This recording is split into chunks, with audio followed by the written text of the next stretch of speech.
All right, you guys, listen, we all know that money buys things, right? It's a pretty simple concept. You learn that from an early age. But something not enough people talk about or really understand is the importance of investing in appreciating assets instead of depreciating assets. Some of you might be even thinking, oh, what is an asset? Well, today we're going to unpack all of that so you don't fall into this trap by throwing money away on things that have no long-term value.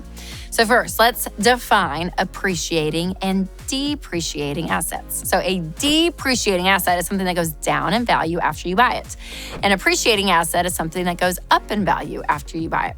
So examples of depreciating assets are cars, most clothing, machinery, electronics, appliances, mobile homes.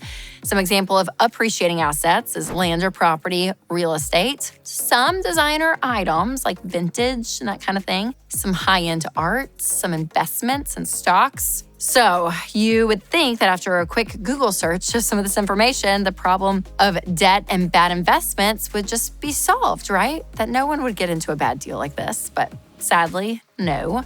Comparison culture and consumerism and status symbols, all these things play a huge factor in how we are influenced.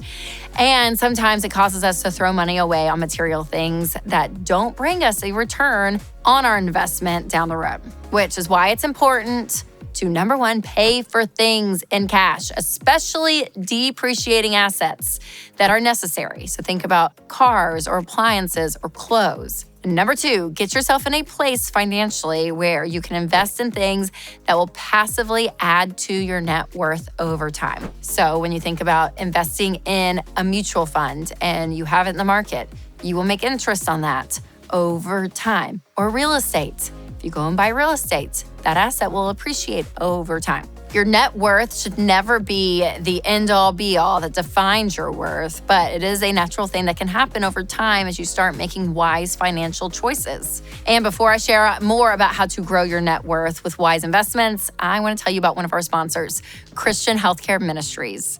The new year means that we are all looking for ways to trim our budgets, so check out Christian Healthcare Ministries. CHM isn't health insurance. They're a health cost-sharing ministry, and they've helped hundreds of thousands of families across the country satisfy nearly $10 billion in healthcare costs without sacrificing freedom. You can join CHM at any time, which means it is a good time to make the switch. Find out how you can save on healthcare costs at chministries.org/budget. That's chministries.org/budget.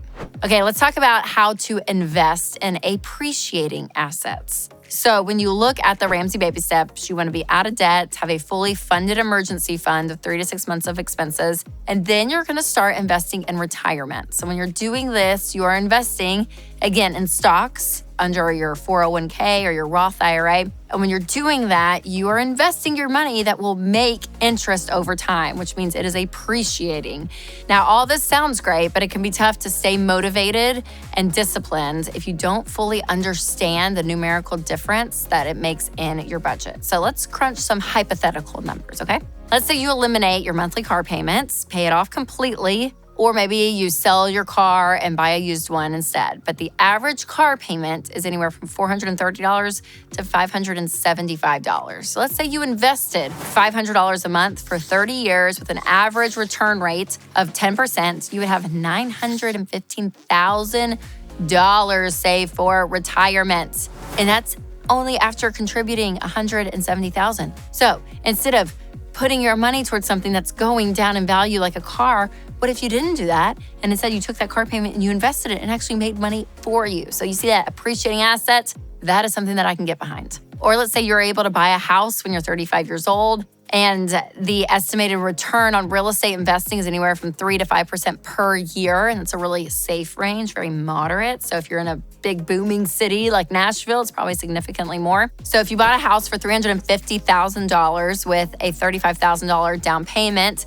and paid it off in 15 years with a 3% return rate, by the time you turn 50, you'd own a home worth at least $157,000 more than what you originally bought it for, meaning you would have an asset worth $507,000 to factor into your net worth. So that's what I'm saying. Appreciating assets, it's amazing. Meaning, again, you're taking an asset that is worth $507,000 now, and you can add that to your net worth. So if you're starting to see this power of putting your money in places that are going to help you long-term and spending your money with that future mindset is really powerful. So just for fun, I want to encourage you to take this information and play around with, some numbers. You can go to RamseySolutions.com and use our investment calculator. I'll leave a link in the description so you can plug in your own numbers and get motivated to make wiser investment choices in the new year. And the best tool to help you do that is the Every Dollar Budgeting app. I know I've been talking about this so much, but I want you to try it out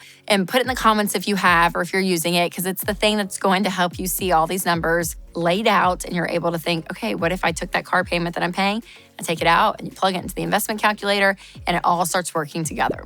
So send this video to a friend who you want to see succeed with their money in 2024. And as always, remember to take control of your money and create a life you love.